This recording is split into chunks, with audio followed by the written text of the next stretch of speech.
very good morning to you. For an enlightened being to say there's nothing to know, there's no one knows.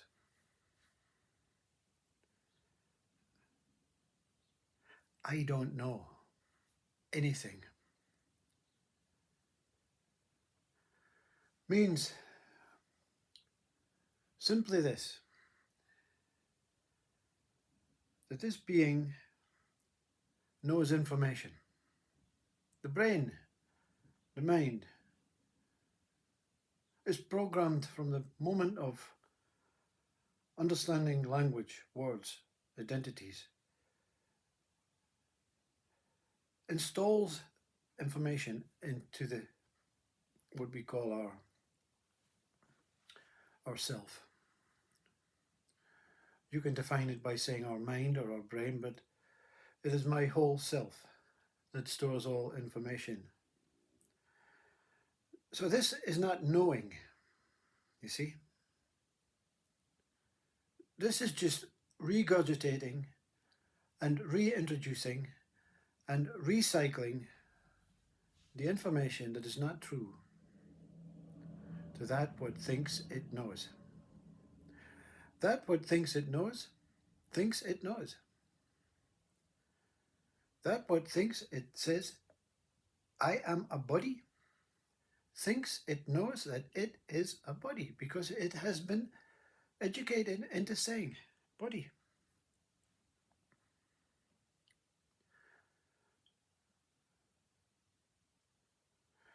You weren't born into a body with an instantaneous self-recognition that I will give myself a name. No, you were given a name. That I will understand what is taking place in front of you. No, you were told what is taking place in front of you. The teacher tells you, the parents tell you. I don't know God. How can you know God? It's a word. I don't know if this is a body. It's just a name. It was presented. It was given. It's an assumption. It's just something to tide us by to move on to the next stage. You see, we always wanted to move on to the next knowing stage.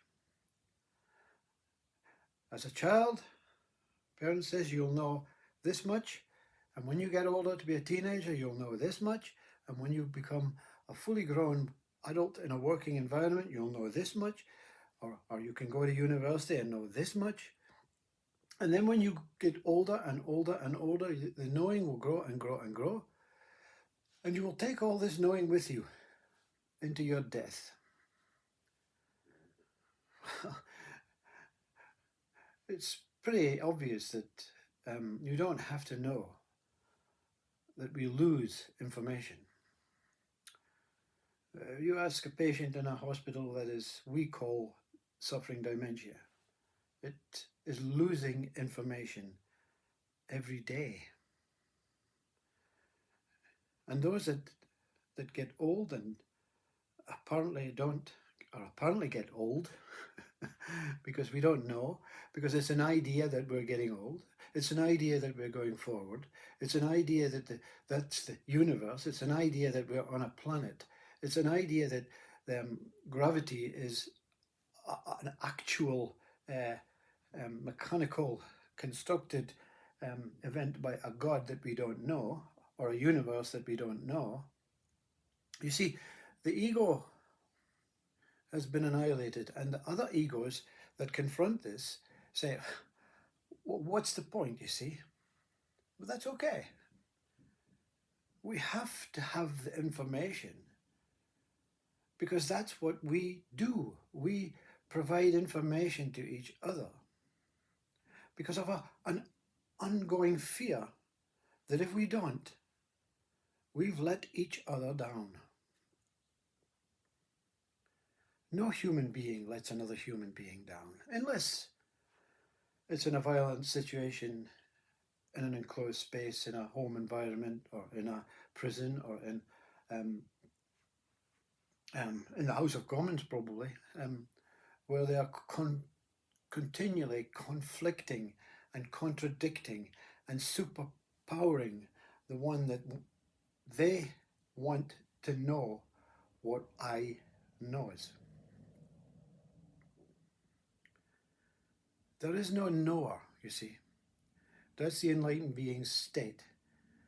The enlightened being is not an individual. It's not an I, a me. It's not a way of informing another being. This is God exists. I know. So what we do is to eradicate and hide from the fear of facing up to the fear is we invent things like, I believe that God exists. I hope that I will be rich in the future. I hope that there is a heaven.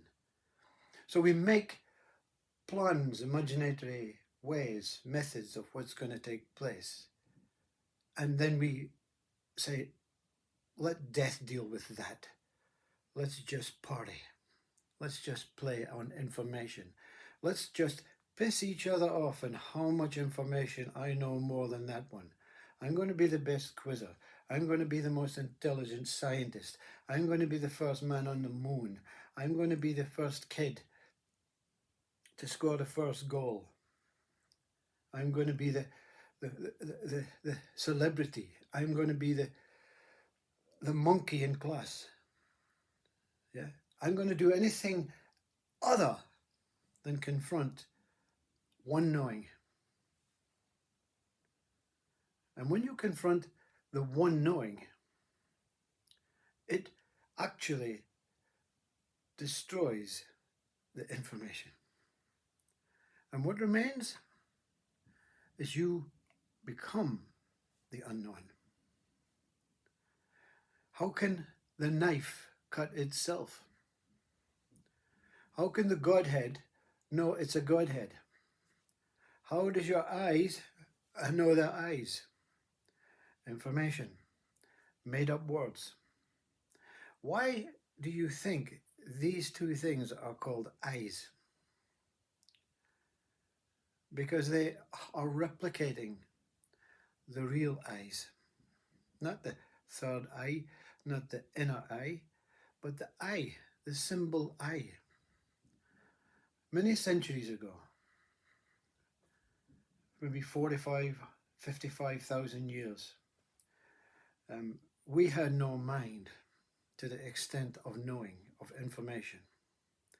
We know the same as what we know now, then.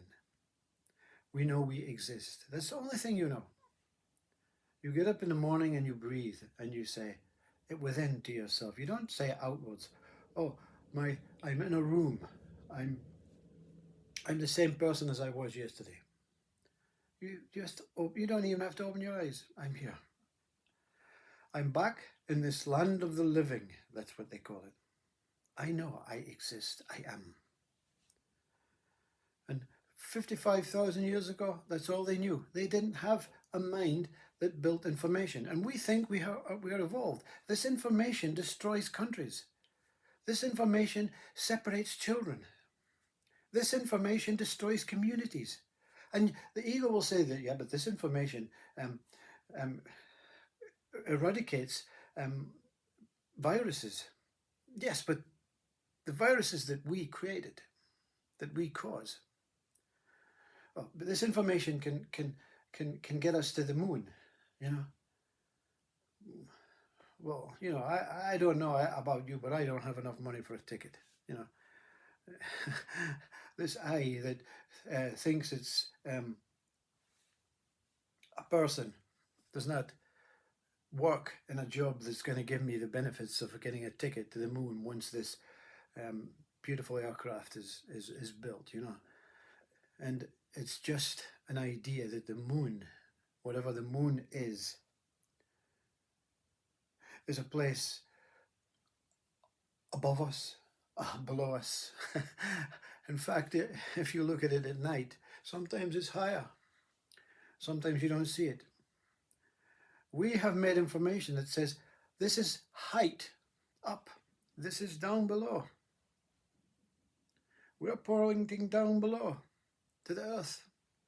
And the country on the other side of this apparent round circular earth is saying, no, that's up in the sky for us. You're down below, it's up in the sky. When you remove opposing words, identities, when you remove the idea that I am a person, when you see through I, you know, how many times is someone going to come on and say, the problem is I. Okay, so I have to overcome I. Well, to overcome I is the fear of giving up all your information. Because I is the information tower. I is that what holds all the information. This replicate I, this reflective I, this I that scurries around, putting thoughts into each other, trying to break things up, dissect things, destroy things. You know, it builds information, because the more information you have, the more you have to lose when you become that adult. That's why we are getting dementia, because we have no ability to store the information that we're expected to keep from the ego that cannot stop providing information. Thich Nhat Hanh says Buddhism means to stop, primarily stop. When the mind stops, the body continues to operate, continues to work. But it's very important for most of your day to stop the body. The mind is now in a capable situation to say, there's nothing up here, there's nothing going on, there's no thoughts, there's no knowing, there's no information. So what I'm going to use is the minimal information to say, okay, body, rest. Rest. And when you rest in peace. You don't have to wait for the body to die. Most at funerals say, what a wonderful life, they did so many things. They did this, that, and the other. And everyone says, oh, it's good that they're gone, because now they can rest in peace. But when a saint passes, there's no one speaks. There's no minister. It's just silence. Because the peace that one is resting in before it passed, and that emancipates, merges, enhances those that attend the funeral. And everyone is resting in peace.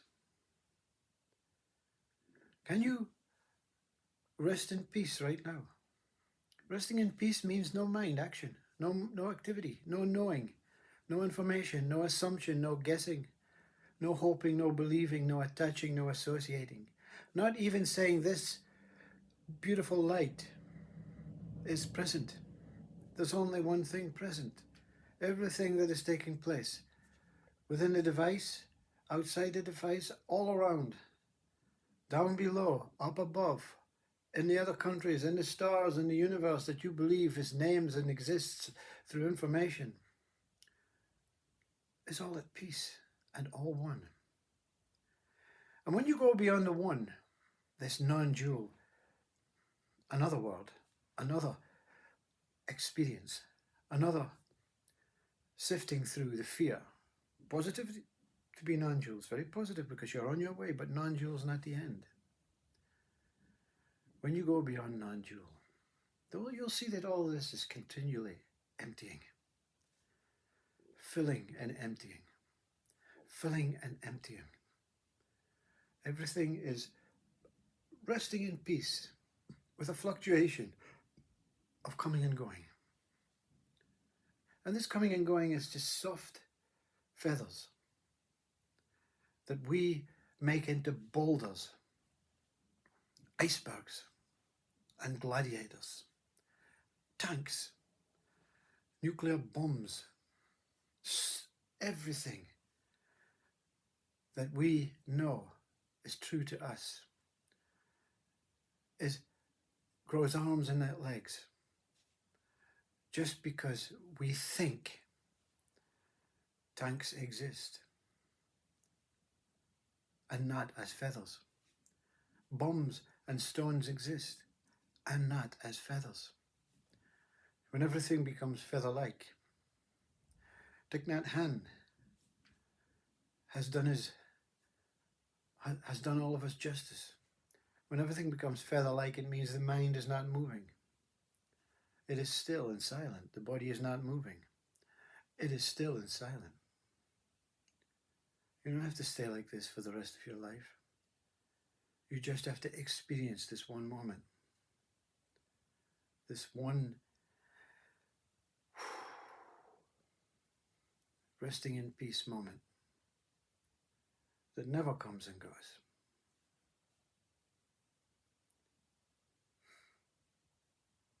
Have a nice day.